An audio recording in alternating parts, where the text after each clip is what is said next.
In this video, we're going to look at this contraption to the left, with two masses, mass of A having 10 kilograms and mass of B having 2 kilograms. We want to find the acceleration of the masses and the tension in the string. We're assuming that this string that connects the masses is massless itself. It's an ideal string, and the pulleys themselves are massless. Even though it seems complicated and they're going in different directions, we can find that we can solve this problem using Newton's second law in one dimension for each object. So we're going to apply Newton's second law to the problem. The first thing we want to do is find one object, because the vector sum of all the forces on one object is equal to the mass of that one object times the acceleration of that one object. So the first mass I chose was mass B, so I draw a line around it to identify the forces on it, because the agent to each force has to cross that line. Well, there's only one agent that crosses that line, and that's the string. So there's going to be a tension force that I've written in vector form here. It's going to have a magnitude of T, I don't know what it is, and it's pointing up. The second force is the force due to gravity. It is a force that can act at a distance, and it's going to have a magnitude of the mass of B times the acceleration due to gravity, and its direction towards the center of the Earth is down. So I want to find the vector sum of the forces, so I start with a free body diagram. My object is represented by a point. The vectors point in their appropriate directions with their tail at the point representing the object. I need to establish a coordinate system, and I'm going to establish the positive direction of this coordinate system down. Why is that? Well, back to my visualization stage of this system, what do I think is going to happen? The surface is frictionless, and so I think the mass of A is just going to slide, and the mass of B is going to fall, pulling mass A to the left.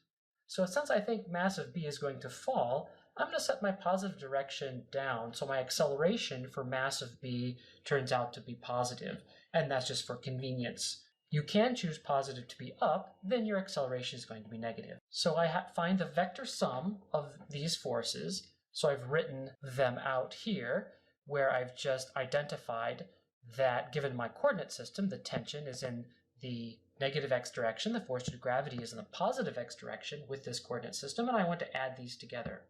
The vector sum is equal to the mass of that one object, mass of B, times the acceleration of that one object. So I've identified that as acceleration with a subscript b as well. It is also a vector. Its magnitude is the mass of b times the acceleration of b, the magnitudes, and it's going to be in the positive x direction, giving that positive x was down. I need to extract a scalar relationship from this vector sum, which I do given my notation for vectors in one dimension. The signs indicate the direction, and then I just use their magnitudes as scalars.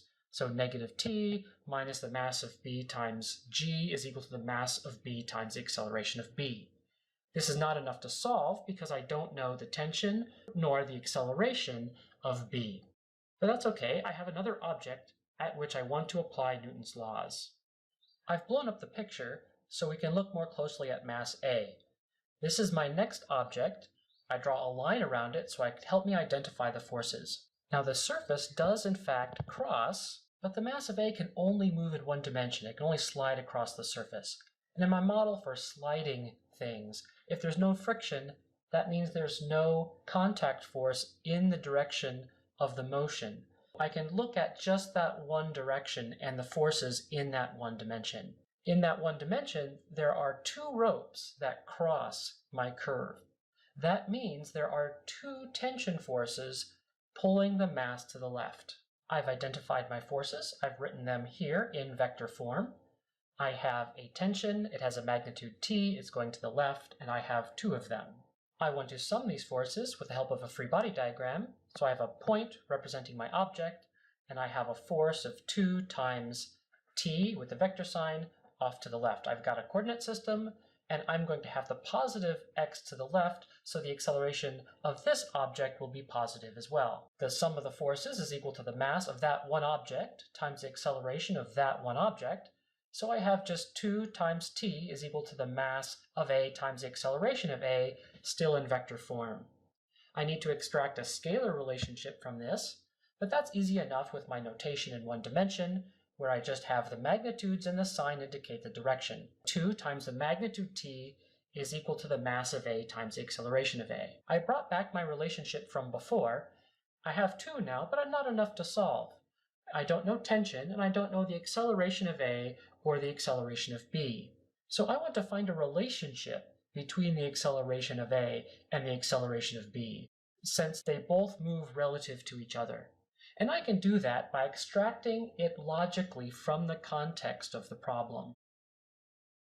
Looking closely, mass B is going to fall, and I've indicated a positive direction down for mass B. When that happens, mass A is going to move to the left. And I know from looking at pulleys, for a small amount that B moves, which I've identified as dx sub B, will be twice the amount that A moves, which I've identified as dx sub A. And I know that from the previous video where we looked at pulleys, if that decreases in amount dx, that means we've got an extra amount of string dx. And that has to come from the string in here. And so each of these strings connected to the pulley of A will decrease by amount of dx over 2.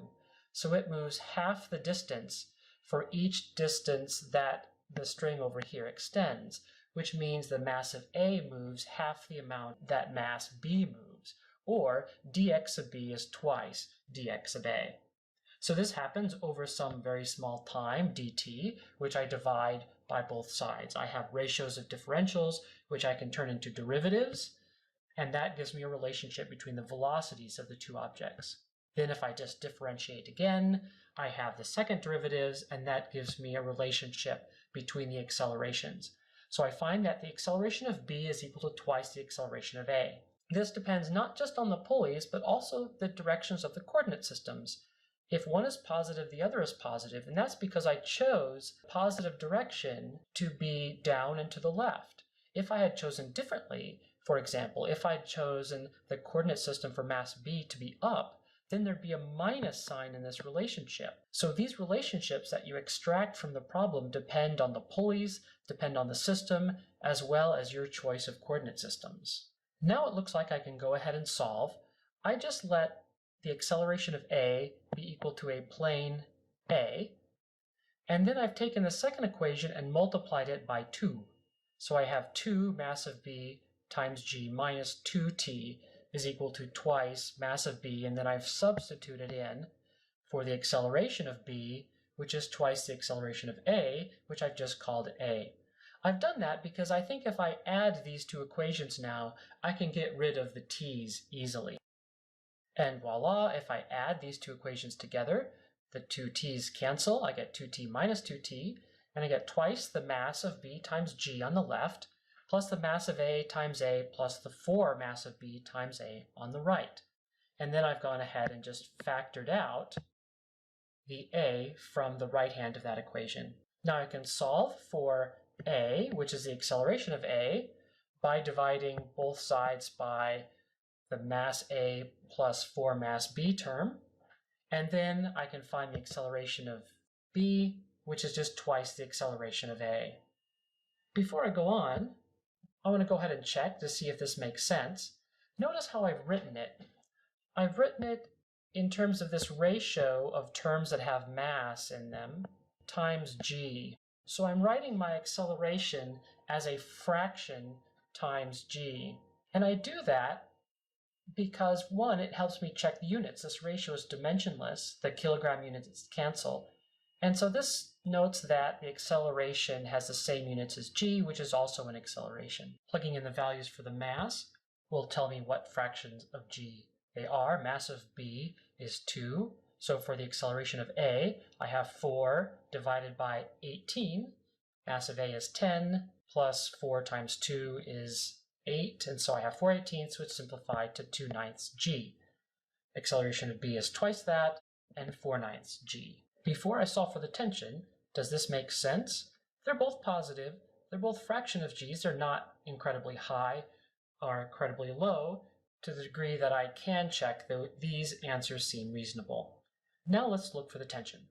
My Newton's law expression for mass A gave me that 2 times the magnitude of the tension is equal to the mass of A times the acceleration of A. If I plug in those values, I have 10 kilograms for mass A and its acceleration with 2/9 g. Just to verify that the units are right, I have mass here, and this has units of meters per second squared and acceleration. So the combination of those units is newtons, which is force. So I can go ahead and put in those numbers, and the tension is 10/9 times the magnitude of the acceleration due to gravity. Does this answer make sense? Well, it is also not terribly large or terribly small. There is a really great way I can check it, though, is I can look at mass B. Remember, mass B had two forces, tension and the force due to gravity on B. I had a positive axis down, which gave me this expression for the Newton's law as applied to mass B. If I go ahead and put in the values that I've calculated, mass of B had 2 kilograms. The tension I found was 10/9 g. Mass of B 2 and the acceleration of B was 4/9 g. If I calculate that, I get 2g is 18/9 g minus 10/9 g is equal to 8/9 g, which is right.